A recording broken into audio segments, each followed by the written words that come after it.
November 16న జరిగే ఉభయ తెలుగు రాష్ట్రాల శెట్టిబలిజ కార్తీక వన సమారాధనను విజయవంతం చేయాలని రాష్ట్ర కార్మిక శాఖ మంత్రి వాసంశెట్టి సుభాష్ పిలుపునిచ్చారు. స్థానిక కొంకాపల్లి ఎత్తు రోడ్డు వద్ద గల శ్రీ సత్యమతల్లి అమ్మవారి ఆలయం వద్ద జరిగిన సమావేశంలో మంత్రి ఎమ్మెల్సీ కుడుపూడి సూర్యనారాయణరావు, రాష్ట్ర శెట్టిబలిజ కార్పొరేషన్ చైర్మన్ కుడుపూడి సత్యబాబులు ముఖ్య అతిథులుగా హాజరయ్యారు. జాతిని తాకట్టు పెట్టే నేతలను దూరంగా పెట్టాలని ఎమ్మెల్సీ కుడుపూడి సూర్యనారాయణరావు పేర్కొన్నారు. అలాగే రాష్ట్ర శెట్టిబలిజ కార్పొరేషన్ చైర్మన్ కుడుపూడి సత్యబాబు మాట్లాడుతూ, ఇటీవల రాజమండ్రిలో 10వ తరగతి పరీక్షల్లో 500 పైబడి మార్కులు సాధించిన ప్రతి శెట్టిబలిజ విద్యార్థులకు చెక్కులు పంపిణీ చేయడం జరిగిందన్నారు. రాష్ట్రంలో శెట్టిబలిజ సోదరులకు తాను అండగా ఉంటానని ఆయన అన్నారు. ఆపదలో ఉన్న శెట్టిబలిజలకు తన వంతు సహాయం సహకారాలు అందిస్తారని గుత్తుల మీరా కుమార్ తెలియజేశారు. అనంతరం మంత్రి సుభాష్ మాట్లాడుతూ, శెట్టిబలిజల ఐక్యతతోనే రాజ్యాధికారం సాధించుకోవడం ద్వారా మన హక్కులను సాధించుకోవచ్చన్నారు. కీర్తిశేషులు దొమ్మేటి వెంకటరెడ్డి ఆశయ సాధనకు ప్రతి ఒక్కరూ కృషి చేయాలని ఆయన అన్నారు. అలాగే మన కుల ఐక్యతతోనే తనకు మంత్రి పదవి వచ్చిందని, రామచంద్రపురం నియోజకవర్గంలో ప్రతి ఒక్కరికి రుణపడి ఉంటారని పేరు పేరున కృతజ్ఞతలు తెలియజేశారు.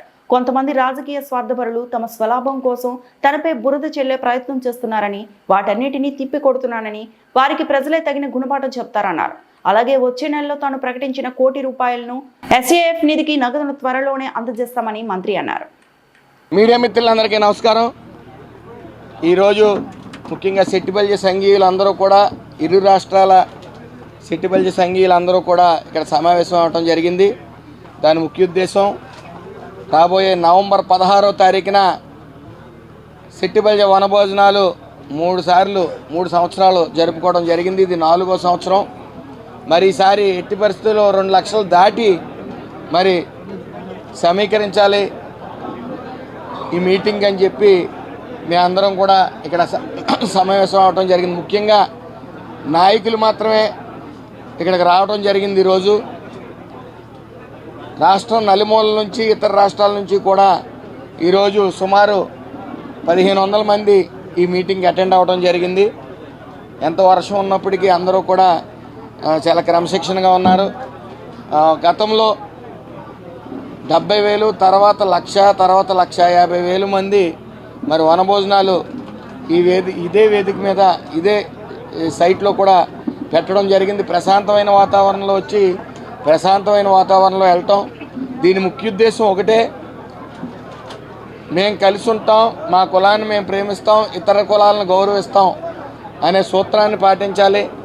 సంవత్సరానికి ఒకసారైనా సరే సంఘీయులందరూ ఒక చోట సమావేశమై అందరూ ఒకరికొకరు పరిచయం అవుతారు, ఐక్యత పెరుగుతుందనే ముఖ్య ఉద్దేశంతో పార్టీలకు అతీతంగా మరి ఒక కార్యక్రమం జరుపుకుంటూ వస్తున్నాం.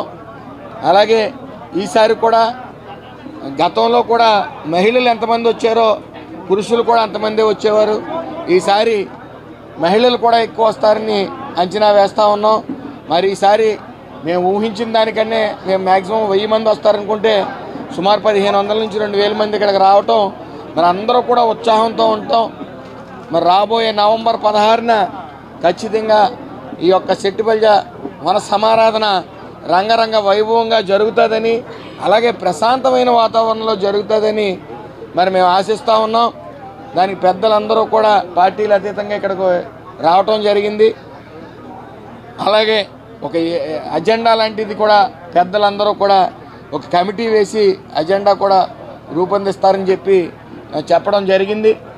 అలాగే మేము ప్రజెంటు ఏదైతే ఎన్డీఏ కూటమిలో ఉన్నామో మేమందరం కూడా సాధ్యమైనంత వరకు మంచి చేయాలా, మేము ఆకట్టుకోవాలా, మేము చేతనైనంత మంచి చేయాలనే ముఖ్య ఉద్దేశంతో నిరంతరం ఏదైతే నారా చంద్రబాబు నాయుడు గారు కానీ, పవన్ కళ్యాణ్ గారు, లోకేష్ గారిని ప్రజల మధ్యన ఉండమని చెప్పి అన్నారు. అలాగే ఉంటూ కూడా మేమందరం కూడా నిత్యం అందుబాటులో ఉంటూ చేతనైన సేవ చేయాలి అనే ముఖ్య ఉద్దేశంతోనే మేమందరం కూడా ప్రజల మధ్య ఉండటం జరుగుతూ ఉంది.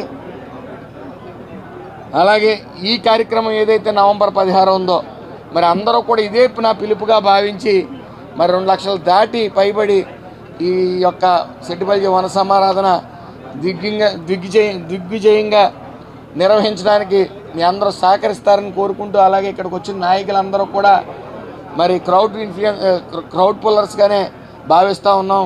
మరి గతంలో కూడా 500 మందితో పెట్టుకునే తొలి మీటింగ్